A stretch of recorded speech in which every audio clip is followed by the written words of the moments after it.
listen up. Okay, listen up. Okay, listen up. Okay, listen up. Okay, listen up. Okay.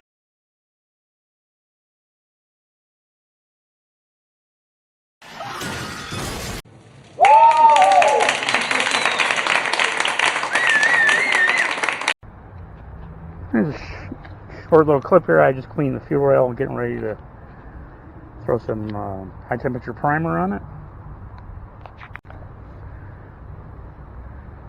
Okay, there's one coat of high temperature engine primer. Got to hang up from one point, that way it kind of drips or whatever. Okay, and here's the first coat of metallic finish. Just looks like, I don't know, aluminum maybe. I'm not care about looks. The vanity cover's over it. I want protection. And I got high heat clear.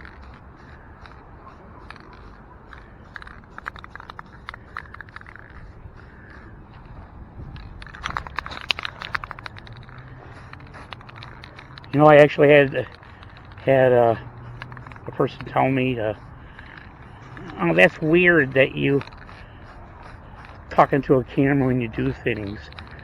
I'm like, what do you mean? There's an older woman. She goes, that's so weird people do that. I guess.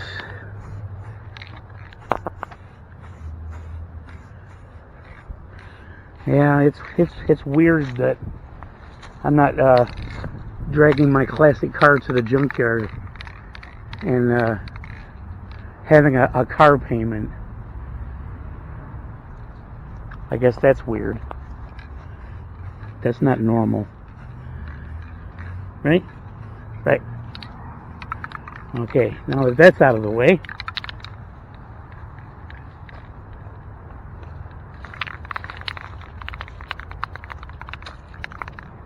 I should buy a new car and be in debt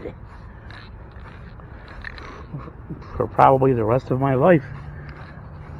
But I don't have any credit of any kind. What am I supposed to do?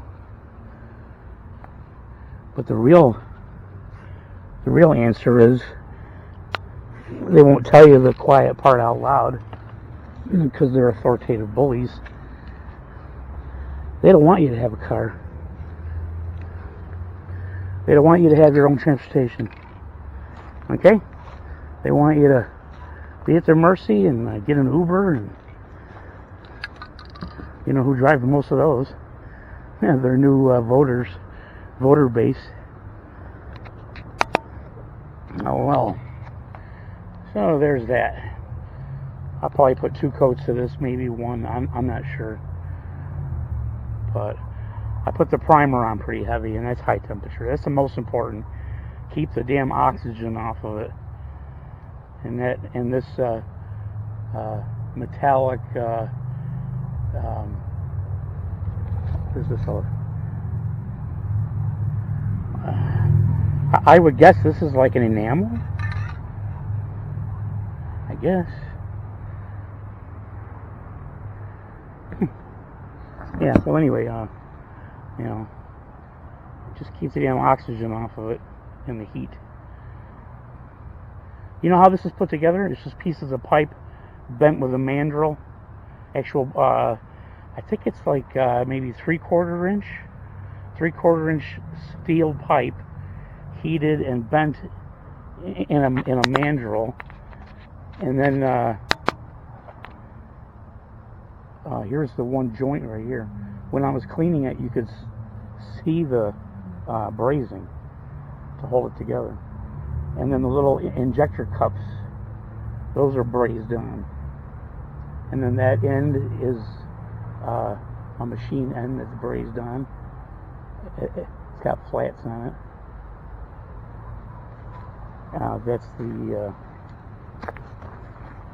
That's the high pressure end. And then where it comes out, here's the Schrader valve And here's the, I'm getting dizzy here. What the? Here, oh, okay. And this is covered up with tape. That's where the pressure regulator goes. It's like holding your thumb over a garden hose, you know? Exact same thing. It keeps the rail full more when you hit the accelerator, and vacuum goes, manifold vacuum goes. Now, see, that's at the throttle body. So the vacuum would increase, which pulls the plunger down, and it's like holding your thumb over a garden hose. It doesn't let it return as much anyway. Alrighty. Back, and I've been giving it about, I don't know, 15-20 minutes at least. Alright, bye-bye. Okay, this is coat number 2.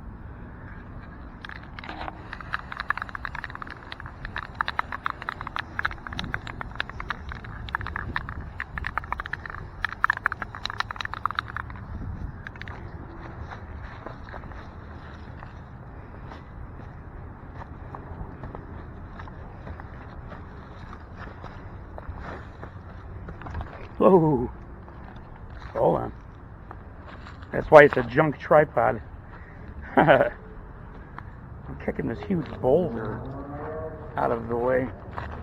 The driveway company, when they did the parking lot, they just threw everything into this ditch here, up against the wooden fence. How nice of them.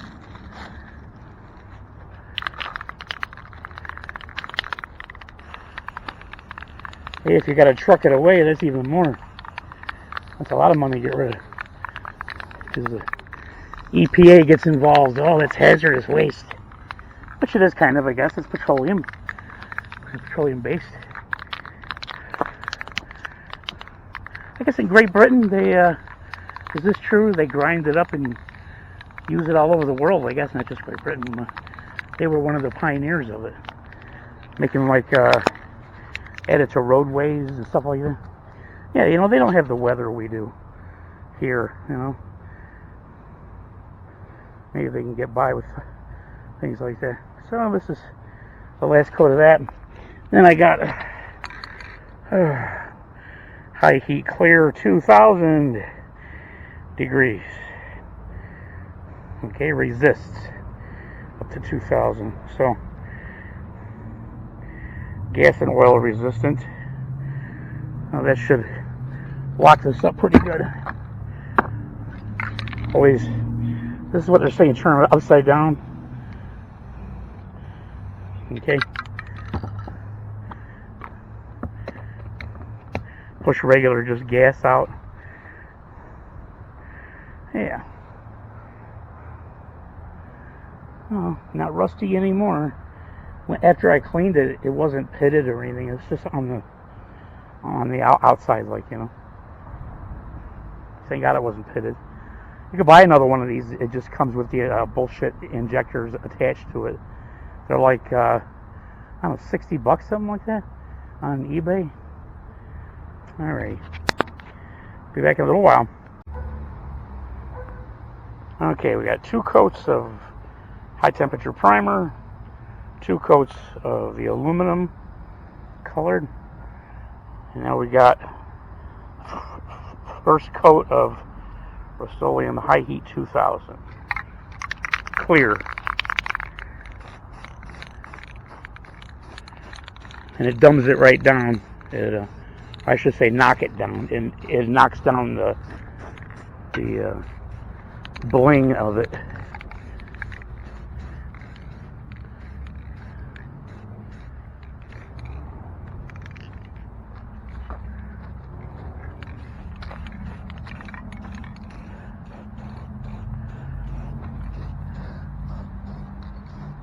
If I wanted bling, I wouldn't use the clear, but I don't care how it looks. I want it to work. A part like this, I want it to work.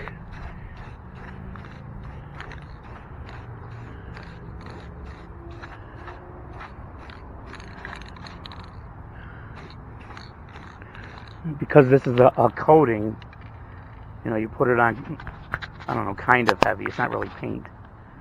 It's just clear, but it's a high temperature coating. See how it knocks it down? We used to say dumb it down because it wasn't brilliant anymore. I don't play on words, right? And you can see it's kind of gobbling on and dripping off too. That's why you hang it. Something like this, you want to hang it at an angle, like when you're powder coating or anything. That way you got one tiny place that it drips off, and you can't even tell anyway. So, but I put on 2 coats of this and then hit it with the heat gun for a few minutes later on. Okay.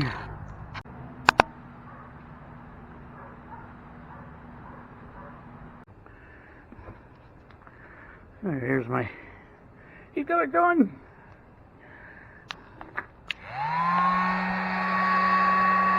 I'm just hitting it with the heat gun on low to get it warm.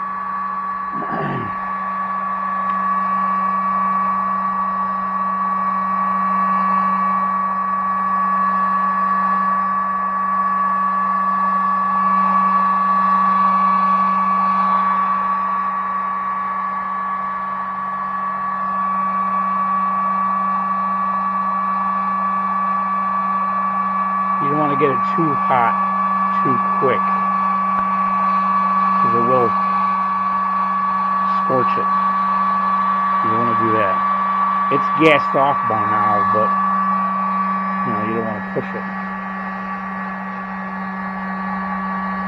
Like if I had use of my oven, like if I had a garage with a gas oven or electric oven. That's one nice thing, if you got a garage, even just a car garage with 220, just a regular household oven, doesn't even have to have burners, who cares? Just a nice gas or electric oven, propane maybe, if you don't have a gas line running out to your, garage. But it's nice to bake things like this, because then it's a nice even heat. Yeah, there's a couple runs here and there. Who cares? It's a fuel rail. It's got 2 coats of high temperature primer, 2 coats of aluminum, bright metallic aluminum, and 2 coats of the 3,000 or 2,000 degree clear.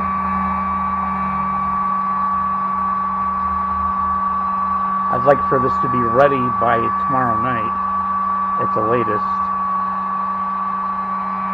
I mean, it goes back together very, very easily. I don't want to put any fingerprints on it. I hate that. After you take the trouble to, clean and everything and paint something, and you handle it too early, and it's just not hardened yet. That's one thing about this high temperature clear.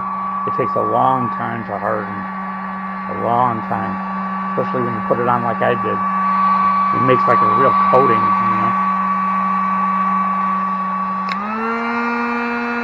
So if you're going to use the high heat, you're going to pull it away a little bit and keep it moving.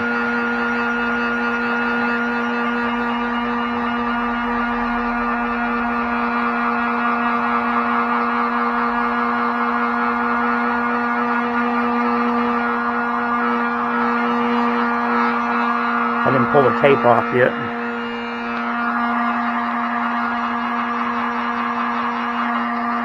I'm using high heat to make it harden a little quicker. Normally this would take a few days to harden. I don't have a few days. It's not that I put things off to the last minute.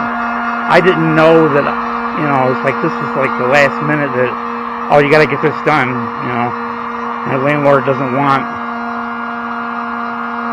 an unregistered car with no plates on it in the driveway. Not really a driveway, it's a huge parking lot. But, whatever.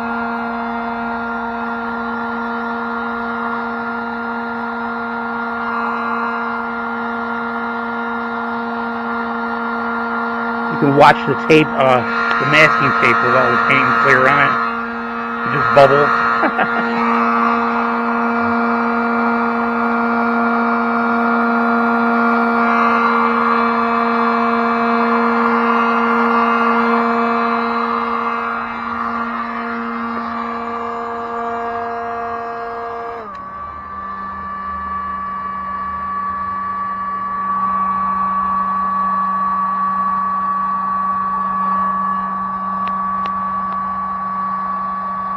You can smell it. You know it's curing nice when you get that odor, like hot plastic odor, because that's basically what it is, just liquid plastic.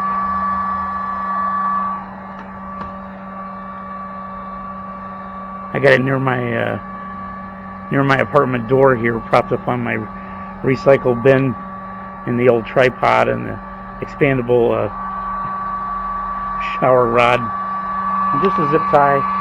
You only want to anchor it at one place.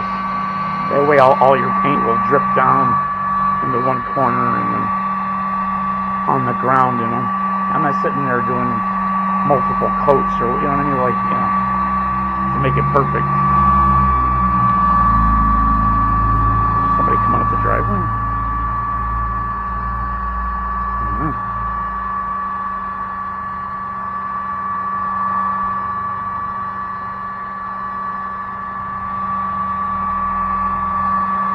Looks like it.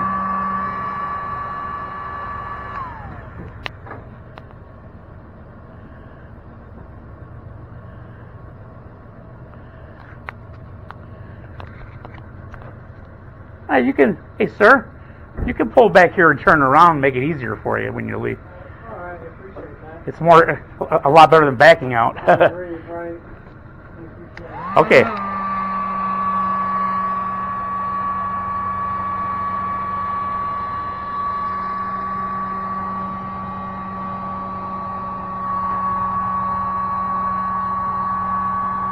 One of the other tenants getting Uber Eats.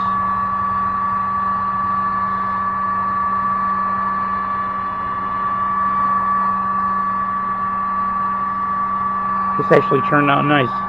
Amazing. I shouldn't say that. Usually I have good luck. I've been doing this for a long time. Every car I get, I buy an old piece of junk nobody wants and repair it, and that's it.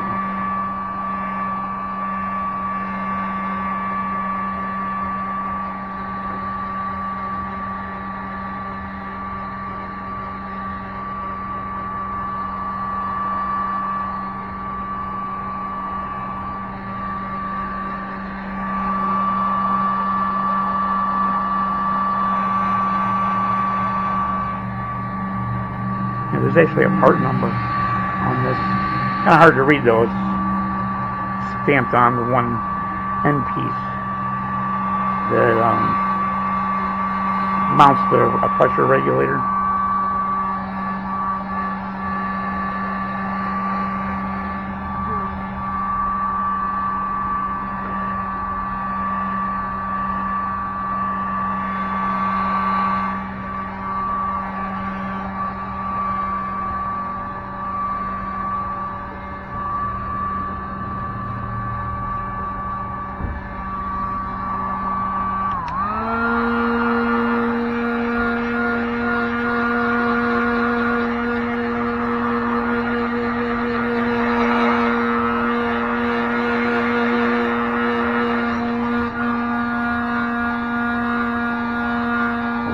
Wish I had this heat gun the last time I did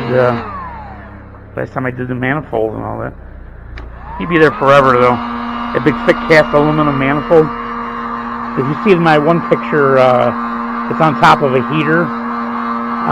After I cleaned it really good and primered and painted and cleared, then I put it in a gas oven. Like 300 degrees for about a couple hours, and it turned out all nice and glossy and everything. I put that clear on really heavy. It used to look so nice. You look at a old picture. Well, not old, but of the first time that I cleaned everything up and painted it. New intake manifold gaskets and valve cover gaskets and all that, because it was all leaking and barely even ran. You know, the factory ones were all dried out and dead. I just, re-gasket things and clean them up, paint them, put them back together, This time, though, I have all the supplies, all the parts needed, the timing chain, cam sprocket, crank sprocket, camshaft interrupter magnet, cam thrust button, timing chain cover gaskets, valve cover gaskets, a new water neck with thermostat, and I got a lot of other parts to put on. I don't want to paint the engine until I get that work done, and then I'll paint it.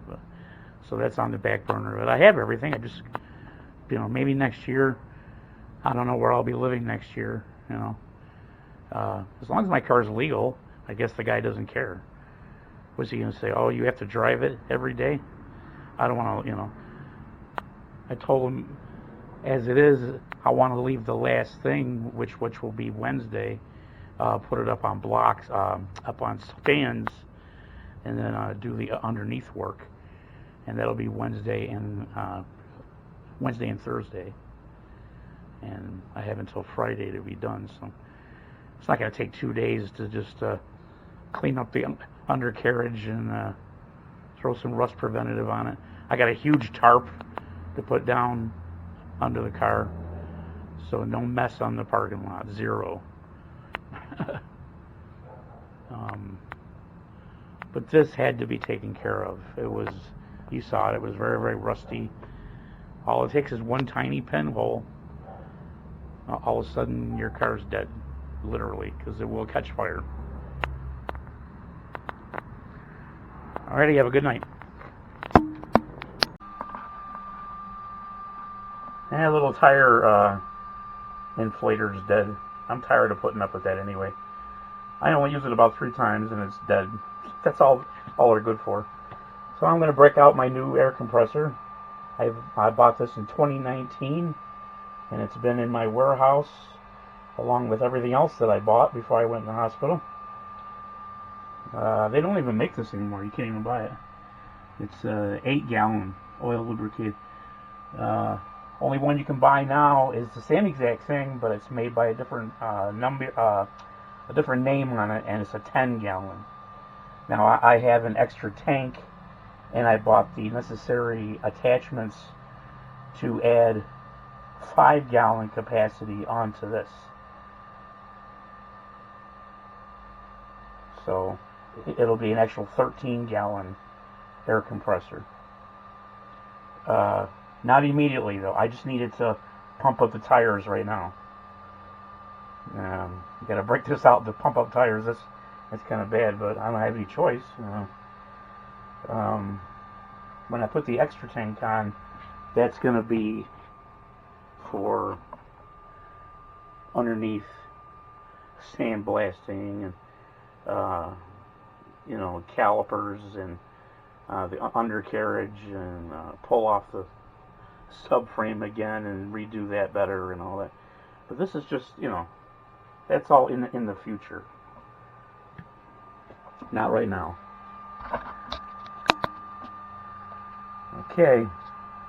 Oh, and I've got all the necessary things and extra oil and all that.